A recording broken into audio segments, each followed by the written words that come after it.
yang tidak memberikan uluran tangan bantuan kepada dirinya. Tentang hal itu sangat tertera dalam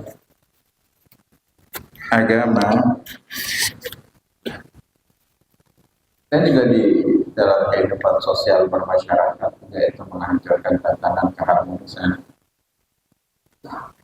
Kan tetapi jauh dari itu, di dalam agama ini sangat tercela dari segi keimanan, karena hakikat yang memberi dan yang mencegah untuk memberi itu adalah Allah Subhanahu wa Ta'ala, yang membantu kita karena Allah condongkan hatinya untuk memberikan perhatian dan bantuan kepada kita.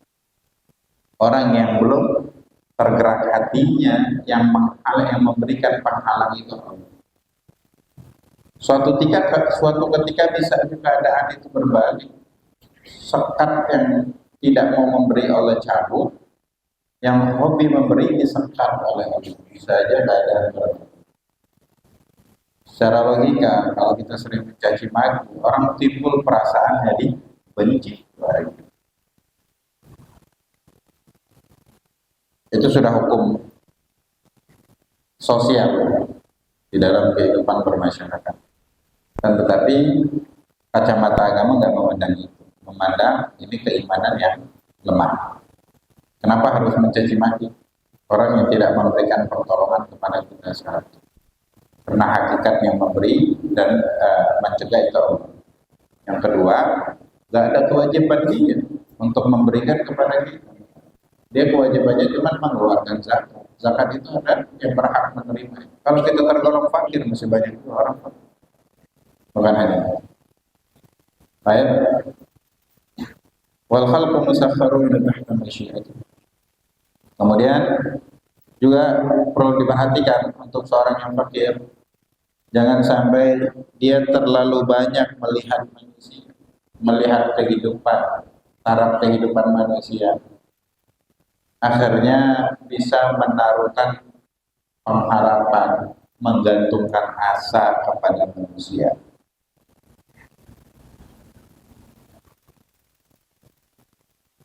Orang yang melakukan ini, yang menggantungkan asanya, pengharapannya kepada selain Allah, disebutkan khaib wa khasir.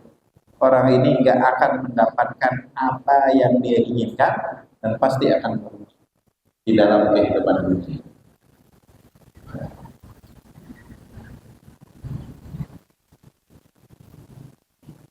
Kalau ulama mengatakan ketidaknyamanan kehidupan dunia karena terlalu banyak berlebihan di dalam berharap, berlebihan dalam segi mencintai, berlebihan di dalam membenci, berlebihan di dalam berekspektasi.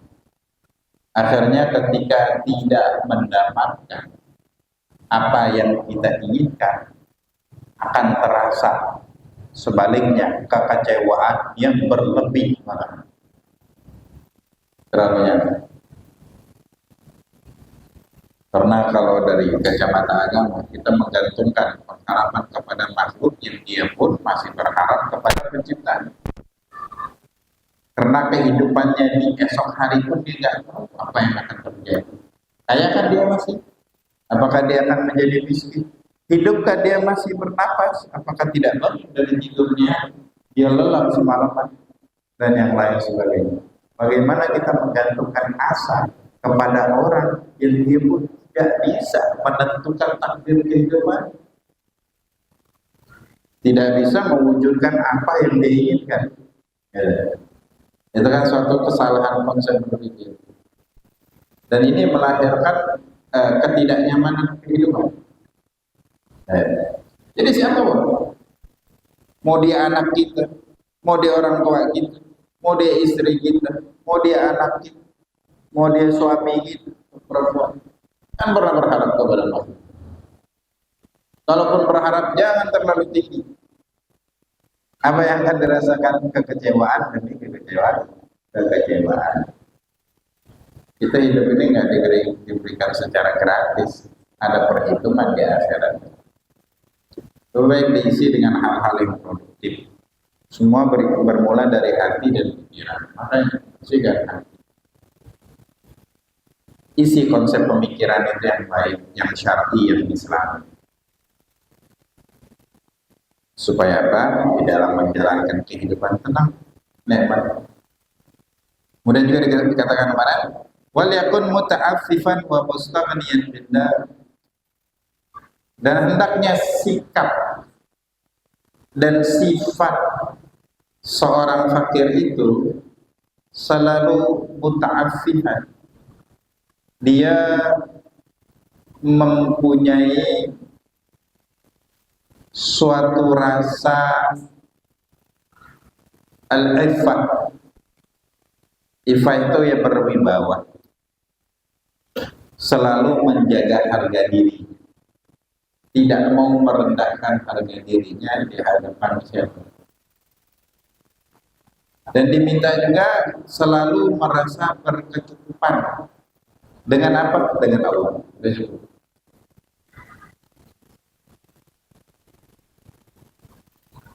Ini tadi kebalikan daripada yang terlalu banyak melihat manusia, berharap kepada manusia, diminta untuk mengganti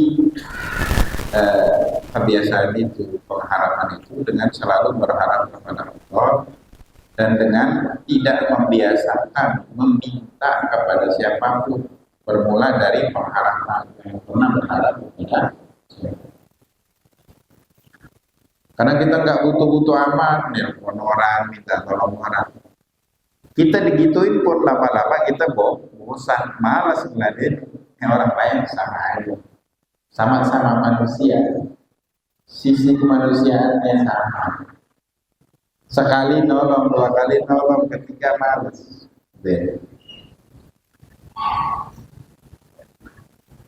Baik, selanjutnya wal yahdharil fakir min qauli. Kemudian jangan sampai pernah berbohong. Bohong itu pastinya dosa di dalam agama. Dan kebohongan ini penyakit yang semakin lama kalau nggak diobatin, stadiumnya semakin parah. Terlalu sering berbohong. Terkadang yang sering diucapkan itu sering mengatakan atau ini fulan.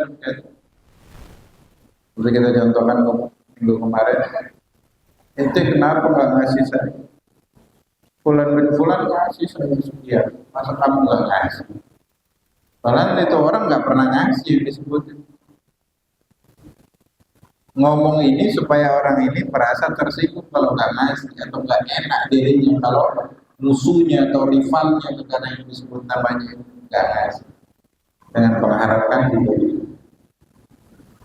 Atau sebaliknya, dia udah dikasih sama orang lain, dia ngomong fulan bin fulan nggak ngasih saya, supaya orang ini iba, wah kasihan nggak dikasih, udahlah kasih sekarang. Bohong juga. Ini hukumnya haram dan tidak halal yang didapatkan. Karena ini sama saja dengan menipu. Menipu boleh. Kemudian juga jangan sampai menutup-nutupi apa yang Allah berikan kepada diri. Kadang-kadang dia punya sesuatu. Ngomongnya aku nggak punya apapun sama sekali, nggak habis, kan masih ada tabungan sedikit. Ngomong aja punya tabungan. Supaya orang ngasihnya nggak terlalu banyak. Man karena takut orang nggak ngasih banyak, jadi ngomong nggak. Ini kan kebohongan, menipu. Baik. Hukumnya haram. Min kasrati syakwa ilan nas, jangan. Dan juga terlalu banyak mengeluh kepada manusia. Katakan mengeluh itu di dalam sholat, di dalam sujud, keluhkan semua perkara kehidupanmu di dalam doa-doamu, minta kepada Allah. Ini kaitannya bukan hanya dengan perilaku, tetapi bukan sebatas perilaku. Mulai awalnya itu problemnya dari keimanan. ngerasa Allah itu gak memberikan solusi di dalam kehidupannya. Solusi dan problema di tangannya Allah. Cuman tidak merasa kehadiran Allah di dalam kehidupan karena ada tentang kehidupan. Kalau Nabi setiap saatnya mau tidur Nabi doa, mau tidur doa, sepanjang kehidupannya banyak berdoa. Bahkan di dalam Quran berapa banyak ayat memerintahkan kita untuk meminta kepada Allah. Allah kalau diminta akan dikasih. Manusia kalau dipinta mungkin dikasih, mungkin tidak. Dipinta terus-terusan, malas. Allah enggak dipinta, jarang-jarang enggak dipinta. Allah murka. Dipinta selalu, Allah senang.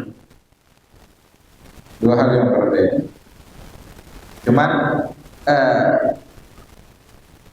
rasanya itu bisa terasa dari hadirnya keimanan di dalam hati. Merasakan hadirnya Allah di dalam kehidupan. Baik, ya dari polanya juga, pola pikirnya harus diubah. Jadi jangan terlalu banyak mengaku wa min idhari hajati ahad. Terlalu sering mengekspos, mempertontonkan kebutuhannya di hadapan manusia semua. Apalagi kalau udah orang kaya datang dia selalu ngeluh. Berharap mau dibantu. Manusia namanya. Kalau dia posisi jadi orang kaya, ada orang miskin melarat, ngeluh ke dia pun lama-lama nggak peduli. Dalam hatinya ya, kalau butuh usahalah. Apa yang harus? Ini namanya ego. Pikirnya terlalu cendek. Baik.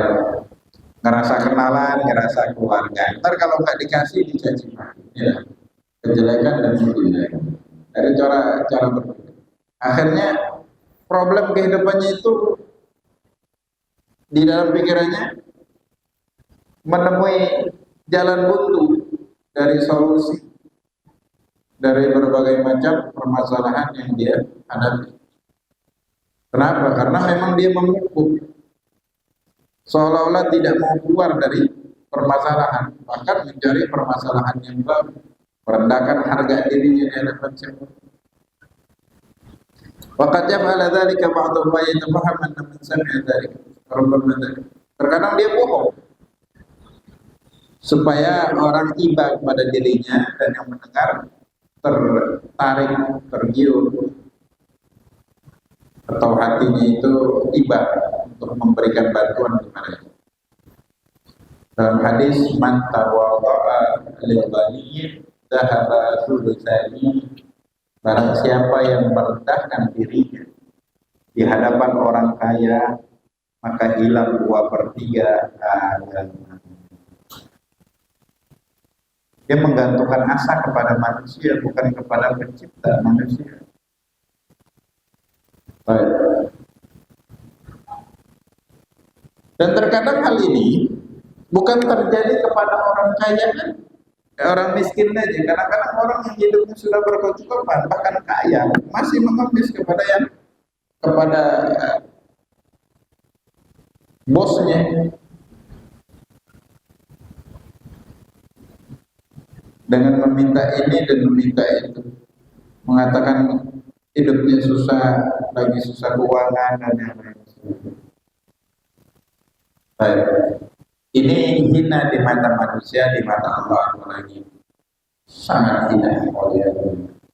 Bakal dijelaskan pada beberapa ancaman hadis orang-orang seperti ini. Dijelaskan kemarin.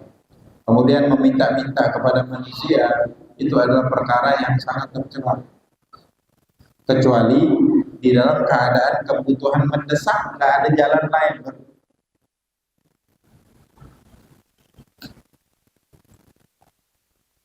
Dan disebutkan kemarin dalam hadis la tahillul mas'alatu li ghaniyyin wala li dzarratin sari, tidak dihalalkan meminta-minta kepada orang yang kaya, tidak pula boleh kepada orang yang masih kuat untuk berusaha, cuman dia lebih memilih untuk mengemis. Mengemis ini dalam tanda kutip ya, Orang yang berdasi model pengemisnya lain pula. Cuman tetap aja konsepnya mana?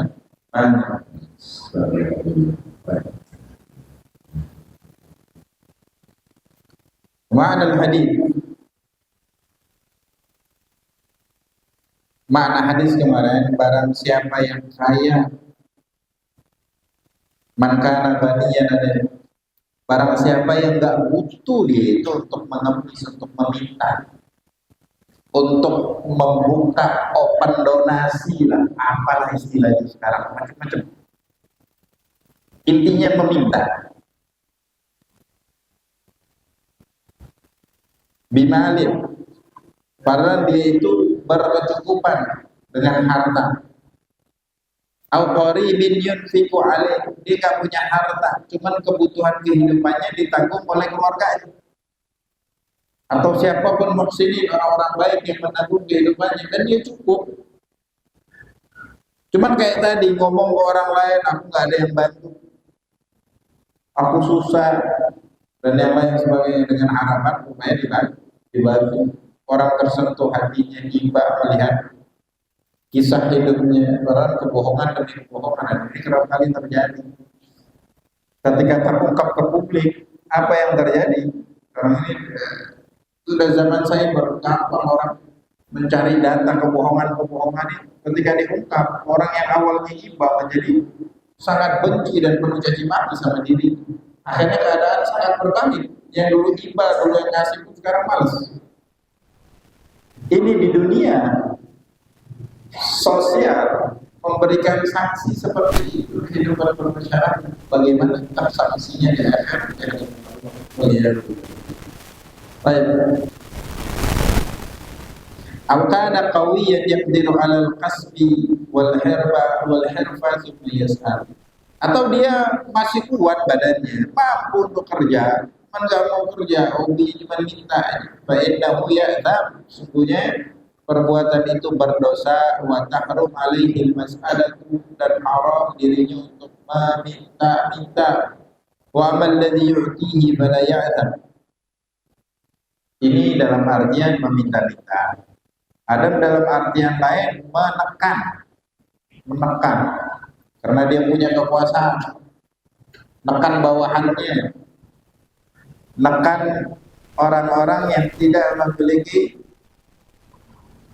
kekuatan, nggak mempunyai kekuasaan, pungli ya. Ini lebih ke maling, lebih kepada begalin. Itu super dosa itu ya, boleh. Itu bukan meminta-minta.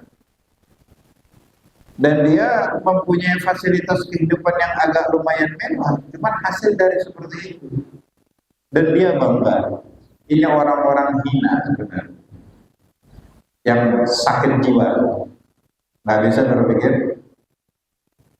Dia bangga hasil dari memeras orang-orang kecil itu. Dia pamerkan. Baik. Walaupun di dunia lancar-lancar aja, cuma di akhirat kelak atau di ujung kehidupan di dunia ini akan merasakan hal yang tiada tara, yang itu menggambarkan kehidupannya di akhirat, di alam barzakh neraka lagi di akhirat. Yang meminta aja, meminta orang mau kasih enggak, diharamkan, tanpa menipu, tanpa, karena sifatnya masih itu enggak membutuhkan, tanpa menipu, itu diharamkan di dalam agama, tidak dibenarkan. Hina seperti itu. Agama tidak meminta umatnya menjadi orang yang hina di mata manusia, seperti itu. Dan Nabi menggambarkan kehidupan itu. Nabi nggak perlu minta. Sahabatnya itu jangankan harta, dirinya rela dikorbankan untuk Nabi. Di peperangan Uhud itu berapa banyak sahabat tewas sebagai tamengnya Nabi. Bukan hanya orang-orang yang sudah tua, anak-anak muda pun yang umur belasan tahun. Yang sudah boleh ikut jihad, mereka banyak gugur di perang Uhud karena menjadi tamengnya Nabi, menjadi samsak senjata supaya Nabi tidak terlukai. Dan faktanya apa? Nabi ketika meninggal, baju besi yang Nabi pakai untuk berperang melindung badannya ketika berperang. Nabi gadaikan untuk kebutuhan nafkah beliau dan istrinya. Ketika Nabi meninggal, itu masih tergadai. Kepada siapa? Kepada orang Yahudi. Nabi nggak milih orang muslimin. Modelnya kalau kaum muslimin lebih-lebih dari atasan ngomong ke bawahan, saya mau minjam duit segini, saya lagi butuh, pinjam dulu sebentar. Oh Pak, siap, jangan. Berapa butuh sekian, ambil aja Pak, kamu. Siap. Begitu modelnya. Apalagi Nabi yang bukan sekedar kepala negara pada saat itu. Nabi itu sangat kok. Tinggal ngomong jauh dari manusia, malaikat nawarkan Nabi Gunung Uhud diubah jadi emas oleh Allah Subhanahu wa taala untuk kebutuhan Nabi dan keluarga. Kenapa? Nabi mau berikan teladan kepada umatnya. Orang miskin bisa kok bermartabat. Orang miskin bisa kok berwibawa. Orang miskin bisa kok hidup tenang selayaknya orang kaya dan orang memiliki fasilitas kehidupan yang layak. Dan di situ turunkan ayat laqad kana lakum fi Rasulillahi uswatun hasanah. Ada jalannya, caranya ada. Tinggal dicari jalan itu, dipelajari dan tenang pakai itu. Baik. Faman ladzi yutihi wa la ya'tam. Baik. Cuman kalau dijelaskan kemarin, ada orang yang dalam keadaan seperti itu dia nggak butuh terus dia minta, dia masih kuat dia minta, kita kasih dosa enggak? Orang yang bersedekah itu nggak pernah berdosa sama sekali. Dapat pahala, pasti dapat pahala. Apalagi kita nggak pernah tahu. Mungkin dia kelihatan muda, mungkin kelihatan badannya kekar, cuma kita nggak tahu penyakit yang ada di dalamnya. Kita kan nggak mau tahu. Kita katakan kemarin, ngasih dapat pahala, nggak ngasih juga nggak dosa. Caci maki ini yang berdosa. Jangan dicaci maki. Jadi ini simpel. Kalau nggak mau bantu, jangan menyusahkan. Nggak bisa kasih manfaat, jangan kasih mudarat. Nggak bisa memuji, jangan mencaci. Itu minimal kalau di dalam Islam. Ada konsep minimalitas. Jadi kalau nggak bisa membantu, jangan menyusahkan. Oh ini masih tua, masih muda. Kerjalah yang benar, masa ngasih enggak? Nasihati itu nasihat bukan nasihat mencaci maki. Kalau nasihat itu ada trik dan triknya. Betapa banyak orang yang niat baik, cuma caranya nggak baik. Yang dapat bukan kebaikan, malahan sebaliknya. Harus gunakan cara yang baik. Baik. Jadi dikatakan orang yang seperti itu kan sebenarnya nggak layak untuk meminta-minta kalau dia masih kuat, masih bisa kerja, cuma nggak mau kerja, lebih meminta-minta, atau dia kebutuhannya terpenuhi, minta lagi supaya dapat yang lebih banyak.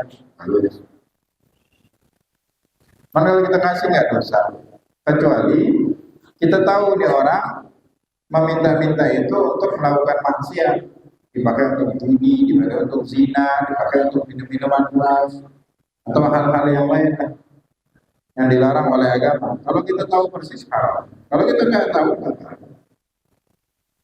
Baik, kayak ada orang sebagian minta, ini kita ada acara begini nih, minta dong, ini sumbangan sukarela kita mau beli minuman keras. Nah, jangan mau nolak.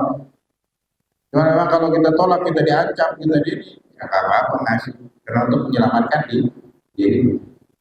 Atau kalau dia ngasih nggak berupa uang, berupa makanan lebih bagus. Saya kasih makanan lebih baik. Wahdar rahimakallah Wahdhar ikhwanakal muslimin min masalatin nas indal ghina. Maka berhati-hatilah rahimakallah, semoga Allah merahmati kalian. Wa hadzir ikhwanakal muslimin, dan beri peringatan kepada saudaramu muslimin an mas'alatin nas, min mas'alatin nas, dari meminta-minta kepada manusia indal ghani anha, padahal dia saat itu nggak butuh. Kalau dia uang nggak ada, hutang banyak, anaknya sakit, minta pertolongan, nggak apa-apa. Ini ada hajatus syadidah pada saat itu. Apa?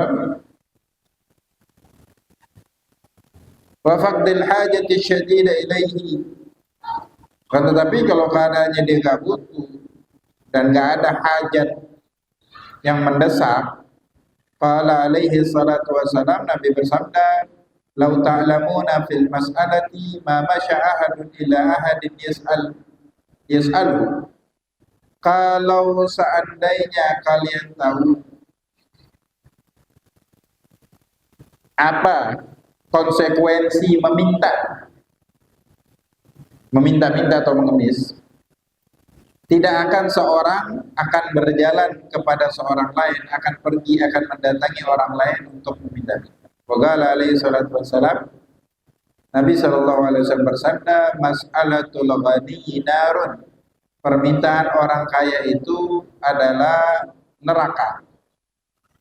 In qalilan fa qalilun, kalau sedikit maka sedikit, api ya, api. Kalau sedikit ya bakal sedikit. In katsiran, kalau dia mintanya banyak, fa katsirun, bakal banyak juga api yang akan membakar dirinya. Waliyadillah. Itu ada ancaman dalam hadis untuk yang meminta-minta kalian yang cukup. Jadi kan biasa. Jadi walaupun kalau menurut ulama fikih bakal ada kajian lagi untuk itu. Ini namanya targhib wa tarhib. Setidaknya ada hadis. Walaupun kalau ditafsirkan hadisnya bakal panjang lagi penjelasannya. Qultu. Maka aku katakan, kata musannif, walaisal murad bil ghani ha huna man lahu malun katsir. Bukan yang dimaksud ghani, ghani itu artinya kaya. Bukan yang dimaksud ghani di sini adalah orang yang mempunyai harta yang banyak. Balil murad ha huna, akan tetapi yang dimaksud di sini wal ghaniyu anil mas'alati, yang dia itu harusnya enggak butuh minta. Bikasbin, karena dia kerja. Au bi syai'in yakfihi, atau punya sesuatu yang dia itu bisa menghasilkan.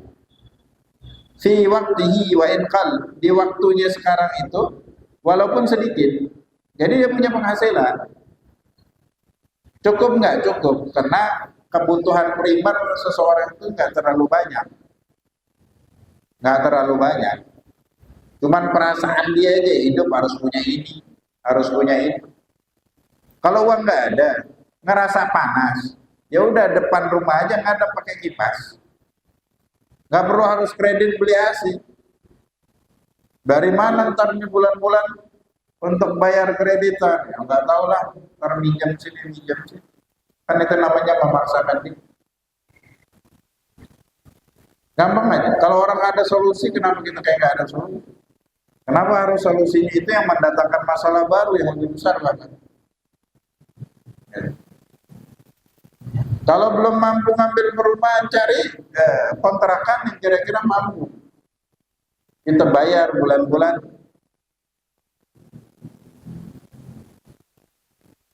Kalau pendapatan lagi sedikit, kebiasaan yang bisa ditinggalkan ketika pendapatan lagi banyak, ya di-cut dulu, dipangkas, sehingga pengeluaran itu mengikuti pendapatan. Bukan harus ngikutin gaya kehidupan kita yang harus seperti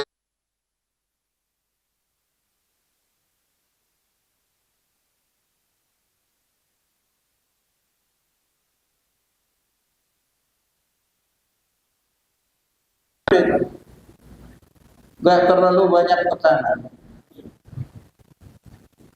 Baik. Jadi bukan kaya itu adalah orang yang punya harta banyak, tetapi kebutuhan kehidupannya itu dengan kehidupan yang normal, yang layak terpenuhi dengan hasil pencariannya. Ini termasuk orang yang tidak butuh. Kaya dalam pengertian hadis tadi, nggak boleh minta dia. Cuman namanya hasil pas-pasan, ketika ada kebutuhan yang mendesak, biaya pengobatan dirinya atau keluarganya, dia meminta, oh nggak apa, karena ini keadaan mendesak. Fa in qararta ilal mas'alati fas'al. Kalau kalian dalam keadaan terdesak untuk meminta, maka nggak apa-apa meminta. Cuman kalau dibolehkan, wala tulhib wala tulahhan. Jangan pernah memaksa, jangan pernah menghibah terlalu berlebihan, berharap orang ngasih. Enggak, kalau orang nggak mau ngasih, ya udah. Upayakan cara yang lain. Yang pastinya permasalahan di dalam kehidupan itu bukan tanpa solusi. Ya, tergantung kita seberapa gigih memperjuangkan permasalahan itu. Wal yakun qalbuka muta'alliqan billahi wa sa'ilan minhu. Walaupun meminta, hatinya itu tetap bergantungnya kepada Allah, memintanya kepada Allah. Wa idza utita, jadi minta kepada manusia, cuma bergantung kepada Allah. Gak dikasih ya udah, pasti Allah cari dengan cara yang lain. Itu maksudnya. Jadi nggak perlu sakit hati terus caci maki itu orang, nggak gitu, nggak perlu. Karena tadi hakikatnya yang memberikan dan yang mencegah itu Allah. Nggak perlu caci maki. Karena suatu saat kita butuh kepada dia, mungkin dia membuka hati untuk menolong, cuman karena ada memori silam yang kita itu caci maki, ya nggak mau kasih. Baik, itu kan logika sederhananya. Kalau dalam satu masalah kita nggak dibantu caci maki, orang sakit hati kepada kita, nggak mau lagi kenalan. Kenapa tadi ekspektasi terlalu berharap? Jadi tadi diajarkan kalau butuh minta nggak apa-apa minta. Cuman jangan bergantung 100%, jangan berharap 100%, 50% aja. Jadi kalau nggak dikasih, kekecewaan itu masih bisa di-cover. Kalau nggak dibendung yang ini, keluar kata-kata kasar, mengumpat, mencaci maki. Ya. Jadi tadi katanya, Allah mengatakan kegelisahan kehidupan ini kebanyakan terjadi terlalu berlebihan di dalam berharap, di dalam menyukai, di dalam membenci. Khairul umur awsatuha gitu. Sebaik-baiknya perkara yang pertengahan itu. Jangan terlalu berlebihan. Baik, di sini tetap bergantungnya kepada Allah. Dikasih alhamdulillah, nggak kasih cari cara yang lain, pasti masih ada caranya. Ya, mungkin nggak ada. Kalau belum terpikir berarti pikiran aku yang belum Allah bukakan. Cara pembukanya apa? Sholat dulu, ngaji Quran dulu sebentar. Ya. Ngapain? Cari jalan ini supaya Allah berikan. Berapa banyak permasalahan yang udah lampau kita ngerasa kayak jalannya buntu nih kan. Kita tidur istirahat sebentar, bangun, Allah kasihkan jalan yang lain. Dan terbukti yang itu banyak. Mulai dari kita kecil.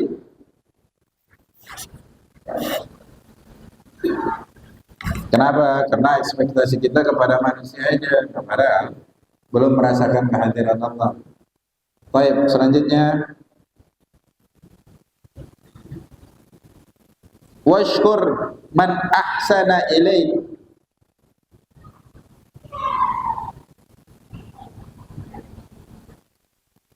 Wa idza utida ma yakfik. Kalau seandainya engkau diberikan sesuatu yang mencukupkan kebutuhan fil halil hadir, pada saat sekarang ini, fa'amsik anil masalah. Jadi kita butuh, terdesak, butuh untuk meminta pertolongan orang lain. Boleh. Cuman tadi adabnya harus tetap kita bergantung kepada Allah. Jadi berdoa kepada Allah semoga ada yang mau membantu dirinya. Jadi pengharapan yang terbesar kepada Allah, kepada makhluk sebagai perantara yang menghantarkan rezeki Allah kepada dirinya. Gak dikasih, udah. Jangan memaksa, jangan nekan, jangan terlalu menghibah supaya orang ngasih, itu nggak boleh. Kemudian ketika dapat dikasih dan cukup, jangan minta lagi. Karena dibolehkan sampai batas kebutuhan kita itu terpenuhi. Washkur man ahsana ilaik, dan bersyukurlah, berterima kasih kepada orang yang memberi bantuan kepadamu. Wa'dzar man lam yu'tika syai'an fa innahu la rizqa laka indahu, dan berikan uzur kepada orang yang tidak memberikanmu bantuan. Kenapa? Karena rezeki yang Allah berikan kepadamu nggak ada sama dia, Allah nggak titipin ke dia. Udah, jangan salahkan dia. Nah, tadi cari jalan yang lain. Walau kan lam yaqdir ala habsihi anka, kalau seandainya Allah titipkan ke dia, dia nggak bisa cegah, pasti akan diberikan kepadamu. Engkau nggak minta pun bakal ngalir kepada diri.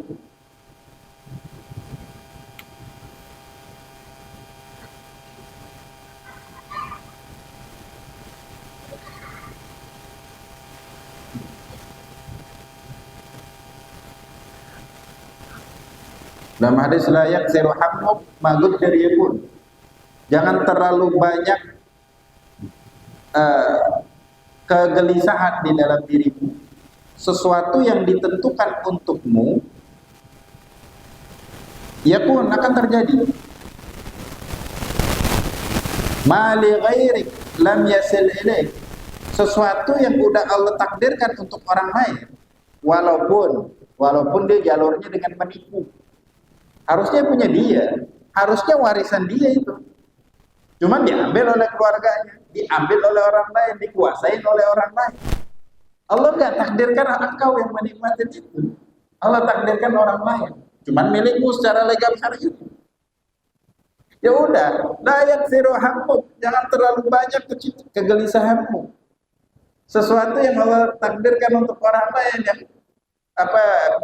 menikmatinya nggak akan sampai kepada diri. Capek engkau upayakan, sakit hatimu, nggak akan terobati, nggak akan sampai ke diri. Cara yang terbaik sabar dan merelakan. Rezeki Allah tidak sekecil itu, tidak sesedikit yang kau pikirkan itu, masih banyak, masih terbuka lebar untuk diri. Jangan berharap kepada hal yang kecil, lihat hal yang lebih besar yang ada di hadapan. Yang kayak gitu, sakit hati tetap, semakin hari semakin sakit. Yang kedua, hobi jadi mau ngomongin aib kejelekannya dia. Pandangan orang kepada dia orang pendendam, dia orang sakit hati, dia orang nggak bisa, jelek kan, jelek. Orang kalau sudah buta, dia nggak bisa melihat. Kalau udah tuli, dia nggak bisa mendengar. Dibutakan, ditulikan dengan ego, dengan rasa dendam, dengan rasa sakit hati. Orang yang sakit hati ini nggak cantik, hidupnya nggak sukses, bergelimang harta pun dia nggak bisa tidur malam. Kata ulama, kalau engkau tidur malam dengan nyenyak tanpa minum obat, itu adalah kenikmatan yang banyak dicari oleh orang lain, yang bahkan yang bergelimang harta. Jadi cara menyikapinya di kehidupan ini orang beda-beda. Selanjutnya, walau kan wala tas'alil insan wa huwa bainan nas ala qasdi an yu'tika hayaan minhum. Tidak dibolehkan meminta kepada seseorang dia sedang di hadapan banyak orang, di hadapan orang lain, dengan harapan dia malu, gak enak kalau gak ngasih, bakal dia ngasih. Fa in fa'alta dzalika wa ataka minal haya, kalau engkau lakukan hal itu dan akhirnya dia ngasih karena dia malu kalau nggak ngasih.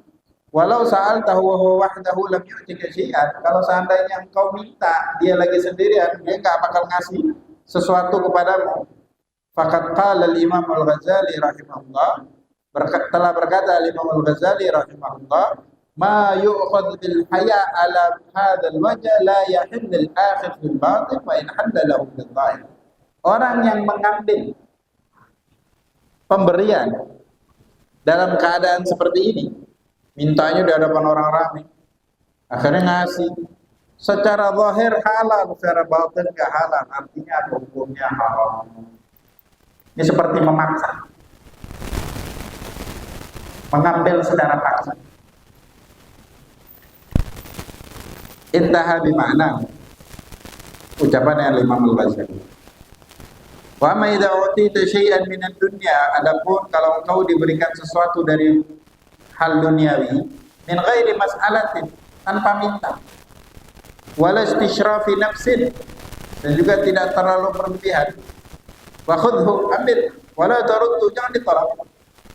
Kau nggak minta, nggak pernah berharap kepada seorang, dia datang ngasih kamu, terimalah. Khususan idza kunta muhtajan ilaih, apalagi kau butuh. Engkau nggak butuh pun ambil, kasih orang yang membutuhkan, selesai. Walaka antaruddahu, dan boleh engkau tolak, boleh. Idza alimta, dengan syarat kalau engkau mengetahui anna firraddi salahan li dinika aw qalbik. Karena kalau engkau menolak pemberiannya itu lebih aman untuk hatimu dan untuk agamamu. Karena ada orang yang kalau ngasihnya sedikit, omongannya yang banyak. Diungkit-ungkit terus. Gak nyaman ini hati kita. Yang parah lagi ngambil, kalau niatnya nggak terpenuhi, dikasih, niatnya nggak terpenuhi, minta pula lagi. Nah kalau yang kayak gini keadaannya, tolak dari awal secara baik-baik, secara harus lebih bagus. Lebih baik. Banyak terjadi ini, apalagi sekarang lagi tahun politik. Ada kontrak politik dan yang lain. Nggak sedikit karpet masjidnya ditarik kembali karena nggak jadi, nggak naik. Jadi cerdas kalau yang seperti ini. Baik. Dan jangan pula kita meminta, kadang-kadang ke caleg apa semua, ada suatu acara, ini ada suara, saya jamin 90% minimal. Setelah dikasih, nggak ngasih suara, ini bohong, dosa juga namanya. Menipu. Dia ntar juga kalau naik menipu rakyat dan semua, kerja enggak, urusan dia, kenapa kita harus buat dosa? Dan itu juga sultan sama orang lain, nggak semua orang seperti itu. Nah kejelekannya. Jadi memang edukasinya kejahatan dibalas dengan kejahatan, kebobrokan dengan kebobrokan, dan saling sultan dengan orang lain. Dan ini turun menurun. Bagaimana kita rakyat kita ini bakal terbuka pemikirannya, jadi bangsa yang lebih cerdas. Fa'amma idza radatta li ajlil jah. Adapun kalau engkau tolak karena jabatan intisyarus sayf wan yudhal inna fulan supaya dikasih orang itu, kalau dikasih dia nggak mau, dia nggak butuh, faqad waqa'at fil haraj, ini bakal jatuh dalam sesuatu yang tidak bagus. Fahdar min dzalika, berhati-hatilah. Wala taqbalil haram, itu kan kalau sesuatu yang haram jangan pernah diterima. Wala ma fihi syubhat zahirah, atau syubhat yang sangat jelas. Wa in ja'aka biduni mas'alatin, walaupun kau nggak minta dia kasih, ada riba di situ, ada hal-hal yang haram nggak boleh. Falam hadil jum'ah rasyidan billahi taufiq wa huwa rasyidan wa billahi taufiq wa huwa hasbuna wa ni'mal wakil. Allah subhanahu wa ta'ala alam. Assalamualaikum warahmatullahi wabarakatuh.